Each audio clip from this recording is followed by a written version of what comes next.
This section heading is called SSH. So now in this section we're going to look to make SSH essentially non-interactive, meaning that we don't want to have to verify any server's keys with host key checking, and we also don't want to have to enter in any passwords when establishing an SSH session. So now in our example here, what we're going to find is that our master is going to be the client. So the reason for that is because when we execute those scripts that come with our Hadoop installation, when you execute them, you are initiating communication and therefore you are the client. So in our example, what we're going to do here is we're going to do two things. We're going to ensure that host key checking is disabled, so we no longer have to verify the SSH servers that we're connecting to. And then two, we're going to ensure that the master's public key is inside of the authorized keys file on the other nodes within the cluster.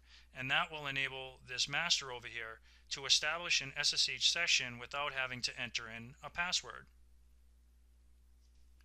So now the first thing that we're going to do is we're going to verify that host key checking is disabled. So we're going to type sudo sed. We're going to view two lines within an SSH config file, and what we're going to see are two non-default settings within this file. So it's going to be line 20 and also line 36. So the configuration file that I'm referring to is the SSH_config file. So inside of there, you're going to see that host key checking is disabled. You're also going to see this other thing. Now this other configuration over here, it doesn't have anything to do with making SSH essentially non-interactive, but it's non-default, so I wanted to show it to you. So what this configuration here does is it ensures that any host name that has been configured on the system can access our SSH installation. Alright, so now that we've got host key checking out of the way, the next thing that we need to do is we need to put this client's public key inside of the authorized keys file on the SSH servers within the cluster. Alright, so first let's actually view that key.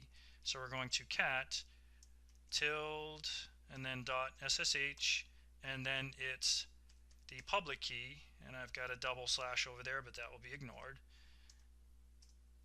So here's the public key. Now again, in order to understand this whole process, we're going to analyze the process as it occurs.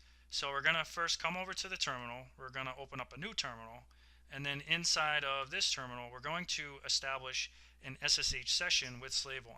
So let's do that first. We'll type SSH to support at slave 1. We'll follow through on the process of establishing an SSH session, and then we'll start by listing the content within the SSH directory, and all we see is the key pair, right? So we do not see an authorized keys file. So now coming back over to this terminal, we're going to essentially copy this key over, create the authorized keys file, and store it within there with a command. So we're going to type ssh-copy ID.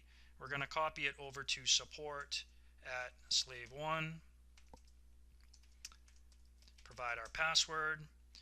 Come back over to this other terminal here, and we're going to hit the up arrow key.